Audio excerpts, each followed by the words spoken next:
I want to thank God for this opportunity to spread the word about Whitney. And I, pray for wisdom to say the right words to help people understand what this disease is and what it does. I pray that our ultimate goal is a world free of ALS. Mm-hmm. And I just pray for Jesus to guide my steps through this process. Mm-hmm. Amen. Amen. Okay. So as I mentioned, I know almost nothing about ALS, and I suspect that that's the case for most people who don't come into direct contact with it. It definitely is. It's a disease that flies under the radar. Mm-hmm. And I actually have done this race for 10 years. I'm a runner, and I knew I was helping a cause, but I didn't know much about the cause, and I never in a million years thought it would affect my life the way it did. Mm-hmm. So it's been a really hard experience, but I can see God's hand intervening in it. And I know Whitney's she said her biggest accomplishment was her faith. That was what she was most proud of. Mm-hmm. So I'm trying to do her justice by telling her story. And I always want to start by being like, she's a woman of great faith. Mm-hmm. And, okay. I guess if you want me to explain what I've learned about ALS, mm-hmm. Mm-hmm. to get started. It's also known as Lou Gehrig's disease, yep. which is how most people do know it. Mm-hmm. To put it simply, it's a breakdown of the motor neurons in the brain that affect the muscles. So the muscles aren't receiving those cues. So over time they atrophy and they die off. So mm-hmm. what's happening is the mind remains completely intact. It's a neuromuscular disease, and it actually just kills the muscles off one by one. So usually, in everybody's case is very different, as it will start with the hands and then it will go to the feet and the extremities. Hers went straight to her lungs. So she did not have as much time as most people do, but it just is a disease that your mind is 100% aware of what's happening to your body, and there's nothing you can do about it. So week by week, you lose those privileges that you take for granted, such as moving a hand, scratching an itch, feeding yourself. It just progressively will take away another freedom, that things that I never thought about, picking up a spoon, and what a blessing that can be. Mm-hmm. Until it's taken away from you. And it was a very eye-opening mm-hmm. in the grace that she handled it with, because she also had another disease called erythromelalgia, which is a pain disease. So she had ALS, where she was having trouble breathing and she wasn't able to move. And then she also had this pain disease on top of that. So mm-hmm. I would just think this is too much suffering for any human to go through. But yet she smiled and prayed, and yeah. Mm-hmm. So was she exposed to something like a chemical, or? She was not, and there is really no known cause mm-hmm. to ALS. It needs more funding for more research. They do notice it a lot in military. There's a higher, with veterans, they do notice that there is a higher percentage of them that get it. They don't know what causes it. She was an athlete. I don't know if she was a dancer. I don't know if that had anything to trigger it. They just really don't know what causes it. And it's scary. It can happen to anybody. Mm-hmm. Mm-hmm. Yeah. So how old was she when she got this? 33. Oh, boy. And how long did she survive with it? Just shy of 2 years. Wow. So the average life expectancy for ALS is 2 to 5 years, and she fought so hard, and I think it really was her faith that she was able to survive what was happening to her as long as she did. Mm-hmm. And she had a husband that was just a best friend and a caretaker, and her son lifted her up, and it was just in the midst of this terrible thing. I see life different now because you see these blessings that I don't think that I would have noticed beforehand. And when you just, see the kindness of people and people just making meals and doing stuff like that, it was thing to see. Yeah, things that we now take for granted, Absolutely. Yeah. Absolutely. Man, I sure try not to now. Yeah. So, what kind of dance did she do? How did it affect her when she had to give that up? Well, actually, like, what kind of dance didn't she do? It was a really good question. She was so talented. She was a singer, a dancer, and an actress before she decided to go to medical school.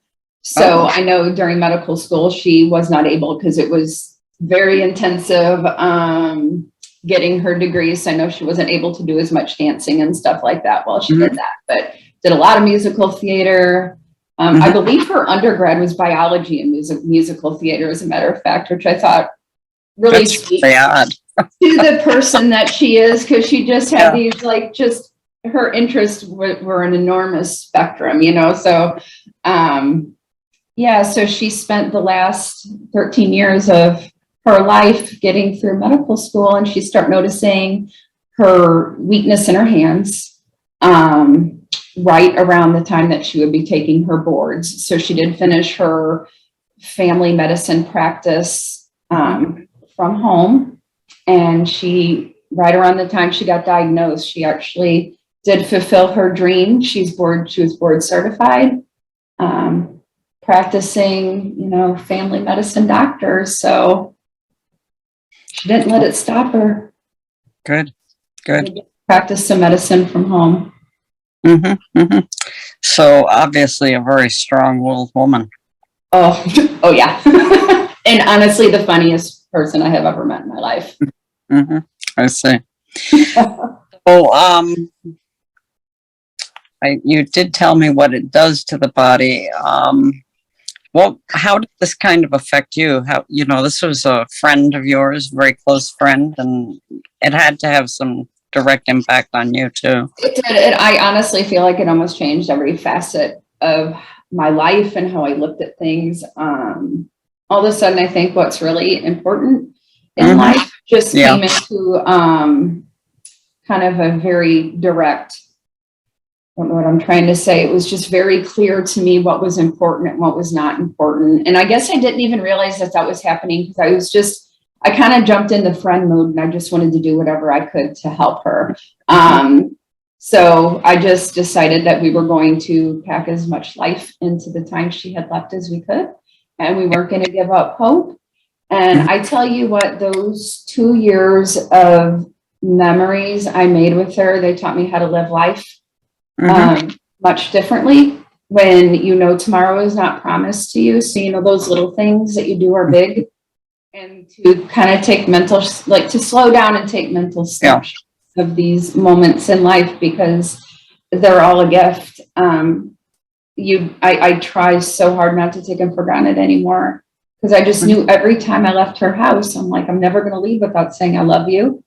Because you don't know. And really, that's a philosophy I feel like I should adopt with everybody in my life.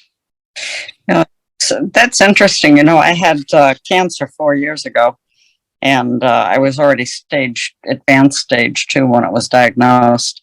And I have never left the house, or I can't even, it's more than not left the house. I must tell my husband 100 times a day I love him. And it's very different, because it sounds almost like, oh, there she goes again, but it's not that. It's like you feel like if you don't tell them every opportunity you have, then if you do die, they won't know enough. Well, it looks like I'm talking to a very strong woman as well, so. Yeah, I'm known as a battle axe, but good for you. Keep fighting, and you got a smile on your face. That's inspiring. But you can say I love you too much. So my kids are both teenage boys, so they're probably like, Mom, I know. And I'm like, well, I'm not going to stop telling you. So Yeah. It's funny. I still work, and I was working at the seminary, and I used to, I'd work until about noon. I'd go have my chemo or my radiations. Sometimes it was both. And then I'd come back and work the rest of my 8 hours. And I did that because I didn't want the disease to control me, even if it might have killed me, yes, but it wasn't going to control me while I was alive. And the rector came up to me one day, he said, you can go back to your room and take a nap if you need to. It's like, nope, gotta get this work done. Yeah, keep fighting on, keep pushing ahead. Yeah, absolutely. Yeah. There really is something to that. On the other hand, my disease was nowhere near as debilitating as what you're talking about. And that's a very different situation. Right. Yeah. So, there's no question that cancer is not a great diagnosis, but ALS is life-changing.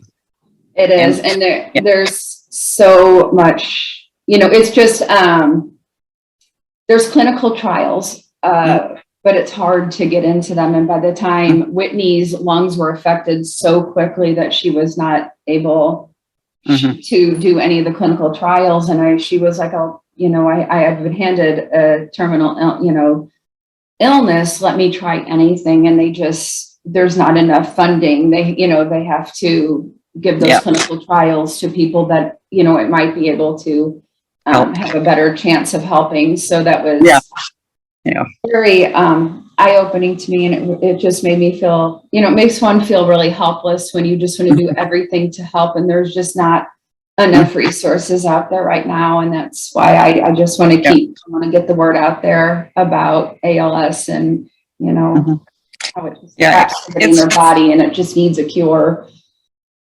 Yeah, it's not just a lack of resources. I understand that it takes a lot of time and energy to make medicine and it costs a lot. Yes. But to me, to be fair, anyone who still has any chance of getting help from it should receive it. Oh, I could not agree with you more. Someone would be told, we don't have enough to give it to you. You're too sick. That's heartbreaking. Right. And then she has a 5-year-old son, and gosh, give her just more time with her son and a husband that their 10-year anniversary was a week after she passed. So, on this side of heaven, we're not going to ever understand God's greater plan in all of this. I'm trying, but my mortal brain can't wrap around it. I just kind of try to cling to my faith and get through. Yeah, what it says is that in the eyes of the medical community, not every life is equally worth saving or even trying to save. So I think that they need a primer and the Catholic approach to what a person is, because clearly, the sicker people get, the more help they need. Absolutely. Yeah. Yeah. Anyway. So let's see. So you made a promise to Whitney, I understand. I did. We were actually having a conversation about, because she had fallen, she was not able to walk anymore. And I knew how bad she'd talk about like the little things, like I just want to get out of the house. I want to, go to Target, like things I would take for granted in my daily life. And I was like, get that wheelchair, because the ALS Association has a closet of equipment that, that's what part of the funds go to, is to give these ALS patients mobility. But she told me, and I just knew in my heart when she told me, she's like, well, the timeline doesn't make sense. And I said, well, what do you mean? And she said, I don't have enough time for the wheelchair to come in. So she had known at that point. They had given her, I think, 6 months, which she exceeded. And she told me she was going to have hospice come in. And I was like, any help you can get, I'm happy for you. Whatever is going to bring you comfort and help is what I want for you as well. So I said, I'm going to make you a promise, Whitney. I said, I'm never going to stop telling people about you. I'm never going to stop trying to advocate for you. Everybody, I feel like the best compliment I can get is when people are like, I never met her, but I feel like I knew her. Mm-hmm. And I promised her I would keep doing that, and she will continue to be remembered. And I will do my best to, help her legacy live on, because it was a great one. And, I just know that she's up in heaven being like, well, if I can help somebody, because that's why she wanted to be a doctor. She was a helper, and she just wanted to help people. So I know if she looks down and sees that her name and her story is helping bring awareness to this disease, maybe on the right track. Yeah. Well, you're doing a great thing by making sure that works out, so informing people of what the disease is like, of what people go through, that's important, because most of us have no idea, except that we know that it's a dread disease. Yeah, I would visit her at least once a week, and I never, we talked about everything and we were very open with each other, but I never wanted to openly just let all the tears out. So I remember, her breathing got worse and she got put on a ventilator. I remember very clearly there was a Target next to her house, and I would just cry, because I just waited, because it was just heartbreaking to see this for nothing she did, nothing that was her fault, and just seeing eating being taken off the table and breathing on her own, walking to the bathroom. It was just every time you would see her. But at the same time, those times were filled with so many blessings too. And I've never felt so connected to a friend and so close. And it was, it's hard to explain how those two things can coexist, pain and joy all at the same time. Oh, it's that unusual. If people have the positive attitude, it's a lot of times it's more, why me? And when you feel so sorry for yourself, you can't get past it. And so what you're describing is a woman who's able to get past that, and you as her friend were able to also. So that's that's why you see positive fruits, as opposed to a pity party, which I'm not saying that lightly, because believe me, I understand about pity parties, but it just be that. If it's, that's the important thing.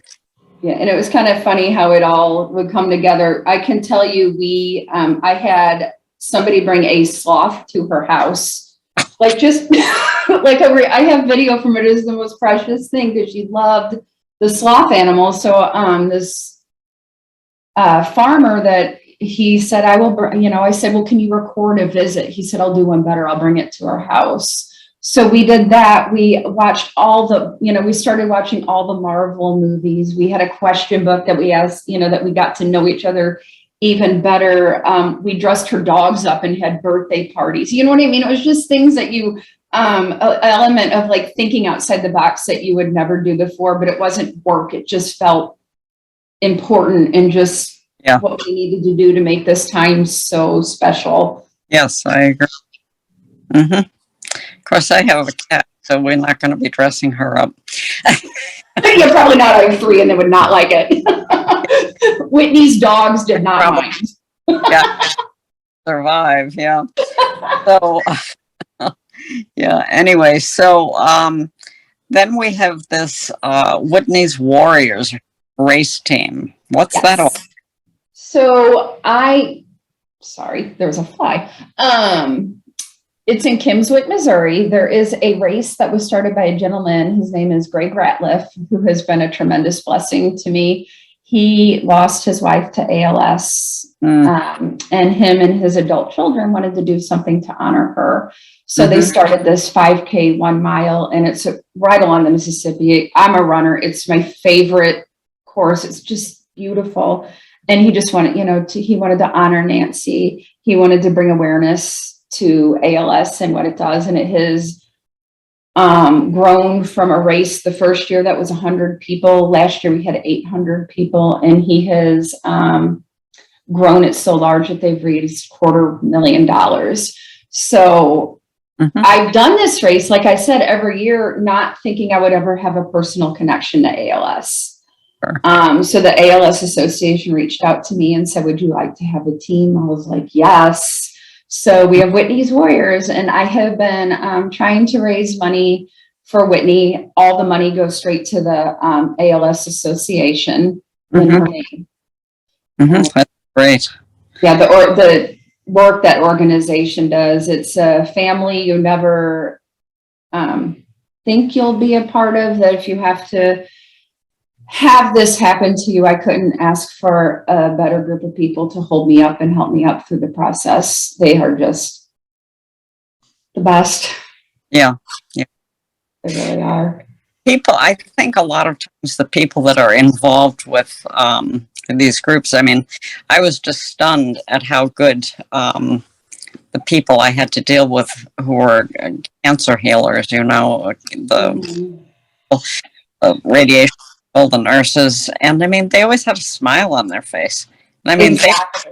they literally were working among the living dead in many cases. And I just was stunned at how, I mean, I used to actually enjoy, this is a little weird, I used to enjoy seeing the radiation guys. They knew I had a cat. I brought 2 pictures. Oh.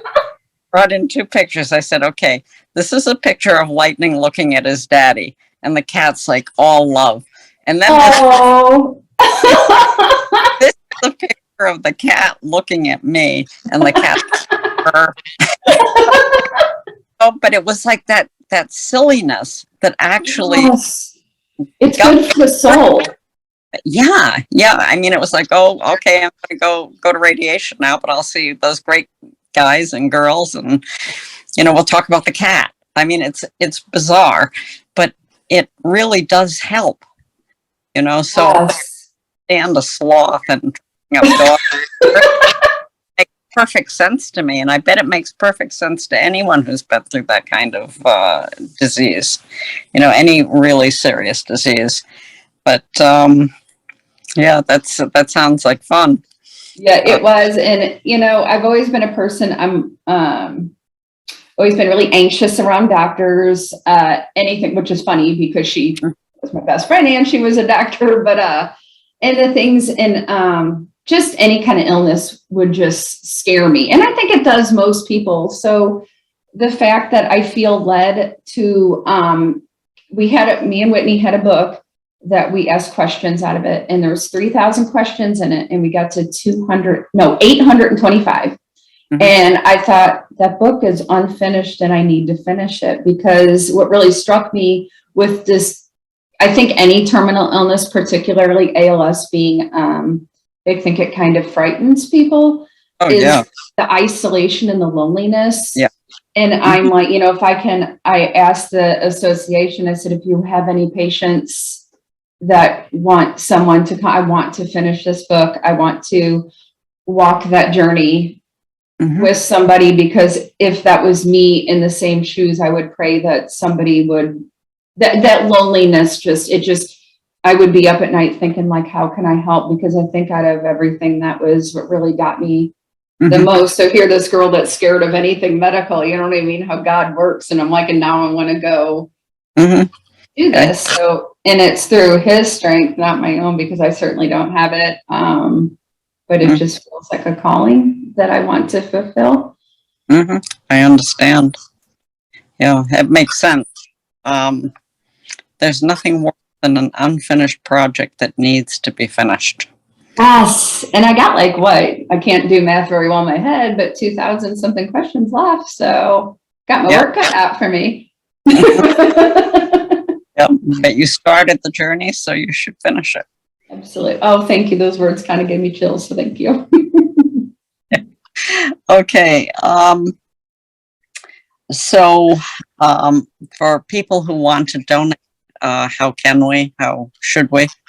There is actually several ways that you can donate. There is a Facebook page, and I can send, I don't know exactly, this is my first interview, and I'm so glad it's with you. A link that I don't know if we can drop in, because it's a pretty long link for me to say. So I can send a link. There's also a Facebook page for the Kimmswick ALS 5K that you can go in, and there's an about section on it, and then there's a link under there as well. And really, to me, any donation helping the ALS Association is a blessing.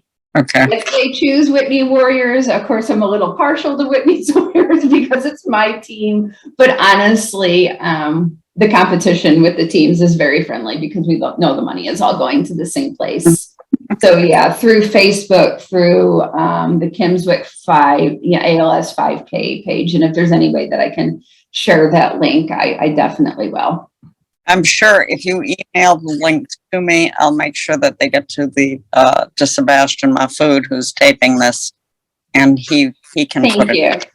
He's much more tech savvy than me. He is more tech savvy, I think, than anybody I know, including my teenagers, and that is saying a lot because they're very tech savvy. I absolutely agree.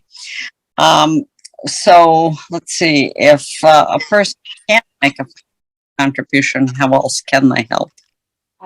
Honestly, pray, and pray again.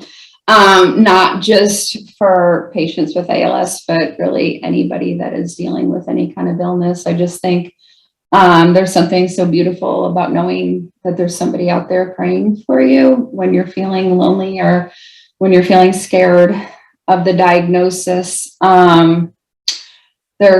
I was really struck. Another thing that I did an outreach with the ALS Association at a high school, and we wrote letters to ALS patients, and the feedback we got from just that small act of these kids writing from their hearts and sending a letter, something as simple as a letter, was so impactful. So I think things like that just combat that loneliness and let people know that there's people out there that care, because I know the ALS Association has people that would definitely accept cards. And I know probably the cancer, so any of those charities, we're all fighting the kind of, the same battle of just trying to help and trying to let people know they're not alone and they're loved. Yeah, that's a good idea. I've heard of writing like for the elderly, who are isolated. I just realized I'm elderly. No, I didn't. I knew that before. But it's like, someone's going to send me a letter. Well, my kids tell me I'm elderly too, so I might get a letter too. They're wrong. So the ALS Association uses these donations, the financial donations, to help the patients and to contribute to medical. They do. They have care coordinators that come to the house and work with things such as, how to use the equipment, teaching the caretaker on how to use the equipment. Just seeing, because every case of ALS is different, so they can be like, okay, well, this might be a good fit for you. And they have that donation closet, which is so neat that they can just be like, okay, this isn't going to cost you anything. But through donations, we do have this. They actually had like a bathtub that Whitney could get in that was just part of the donation closet. So that is a huge way they help. They do a lot of outreach. There's races and walks, and there's a golf tournament they do. My goodness, they're advocacy. They do a lot of advocacy and research as well. So that money is definitely put to good use. And I guess I can say I have been blessed enough to be a part of this organization for, my goodness, a year and a half now. And it just, it's a healing process to see them out just fighting this fight, and the camaraderie with everybody in that organization coming together to help, and all that's possible through donations, because I don't want, when the world lost Whitney, we lost an incredible light to this world and an incredible doctor, because she was a doctor that, and she actually graduated close to top of her class, highest test score taker, which she would never tell anybody because she was very humble.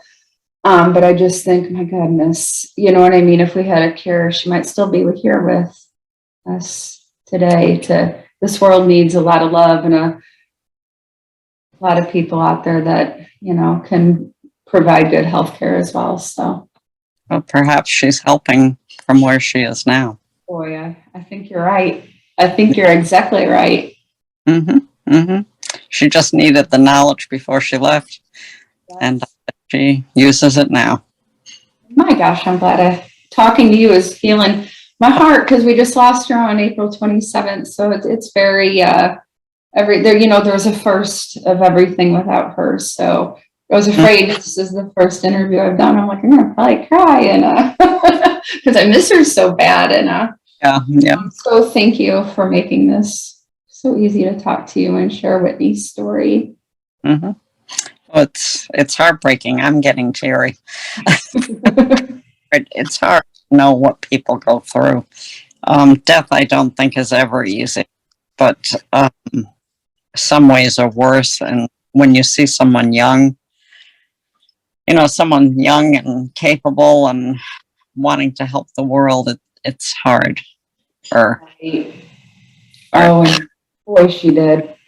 Oh, she did. She's just neat. So, do you have any future outreach projects that you do? I do. I actually have this one thing that Whitney, I learned so much from her, and just things I normally would not just dive into. I'm finding myself, dive in and learn, and that's the only way I'm going to do it. So tomorrow I actually have an outreach through SSM Health, which was she was a Mercy doctor in SSM, but I know she wouldn't care, even though they're a competition. And I'm working at a gym, and I'm actually going to be telling her story and spreading awareness there. And we're looking at doing more outreach at schools, because, just these, I think maybe this generation coming up gets a bad rap. But what I see is they're so giving and so loving, and they want to help others like no other generation. So when people will talk bad about them, I'll be like, wait, hold on. Let me tell you what I've seen. And it gives me a lot of hope. So we're going to try to go to more schools and educate them, and maybe they'll find a career in healthcare that will help ALS patients. Maybe they will form, this one school we went to formed a club that would actually go to patients before COVID, and they would do yard work. They would fold laundry, just things like that. We're always, it's a group that's always, they're not like set in their ways. Like, we have to do this, we have to do this, we have to do this. It's like, how can we make this to fit what is happening today, and how can we help today? So having someone to do mundane tasks like that can be enormous. Exactly. So we're hoping with, when COVID starts to, I know it's kind of made a little bit of a resurgence, that we can get back in the homes and really help. And people really appreciate that. It's, it's nice when you can come in and say, well, I'm going to do this for you, as opposed to, what do you want me to do? Because even though both are good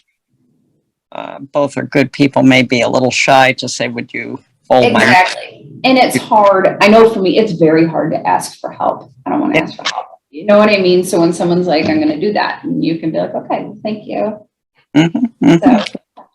That's good. So, how do you live differently, other than spending obviously significant amounts of time ALS world? How do you live differently after you've walked through a terminal illness with someone? I have to say, I think one of the things that I've changed the most with is I was a planner. There's nothing wrong with planning, but I mean, my plans were like, I had a 1-year plan and a 5-year plan and a 10-year plan. And I took all of that for granted. Like that was just going to happen, like almost, not like an entitlement almost that I didn't realize I was doing. That now on the other side of it, I can be like, well, that's a little presumptuous to just assume that you're going to have all of that to plan. So yes, I still plan, but I plan with a lot more grace, and I try to live a lot more in the moment. You know what I mean? Like, okay, if I'm, in this day and I'm worried about tomorrow, I'm taking joy away from this day. So I don't always get it right. Trust me. I mess up all the time. But I'm trying to be more mindful and more loving and more giving. Because I feel like for everything Whitney gave me, and the time I got to spend with her, any little bit, like I just kind of I want to live my life as a thank you to her. Mm-hmm. So it's really changed my perspective on a lot of things. I think you were both very lucky to be such a good friend to her, and to have her be such a good friend to you. I have, but it's like that. It sounds so intense, and we don't usually get that many intense relationships in our lives. It's true. It was. She sent me a meme once that said that God winked and said, "I knew you two would like each other." And so yeah, I thank him every day for the gift of having her in my life. And I think sometimes I'm like, why'd you choose me? I didn't know what I was doing, and kind of learning along the way. And right now, I don't always still know what I'm doing, but I figure if I do it with a heart to want to give to her legacy, that I'll get where I want to go. I think you will. So is there anything else that you would like to tell us about Whitney or about ALS? Just the kind of how she loved her family and how she loved her son. She was such a good mom. She, even when she was completely paralyzed, I know her last day on earth, she got to have her son lay in bed with her because her priorities were God, family. I feel like she really had how life should be lived straight in her head. And she was so humble because she was so talented. I'm like, is there anything you're not good at? Like, you can dance, you can sing, you're an actress, you're funny, you know, and she was just humble. She was Dr. Knapp, but to me and to everybody else, she was Whitney.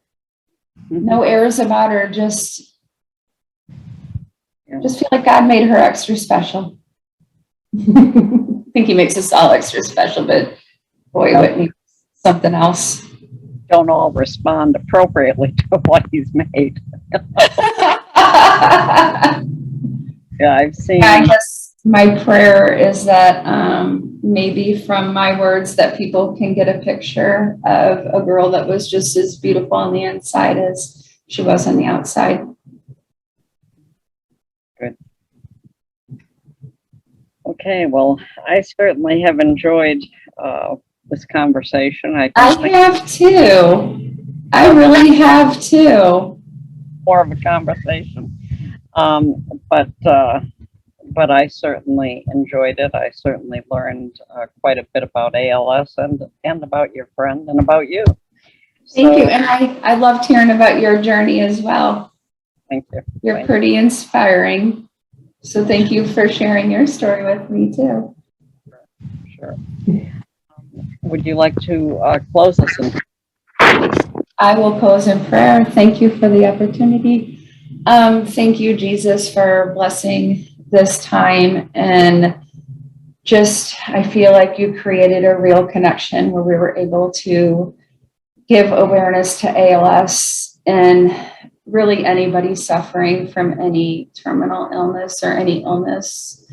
God, please let the lonely people know that they are not alone, and please put it upon more hearts to reach out and help others. And thank you for this opportunity. And I pray that I can let you continue to guide my steps and do Whitney's legacy proud.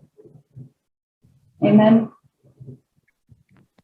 Thank you very much. And don't forget to send me those links. I'll make sure they get up there.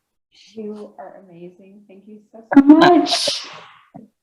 Anyway, God bless you and God bless Bless you. you. Thank you. I Okay. hope I get to talk to you soon. Yep. Bye. Bye.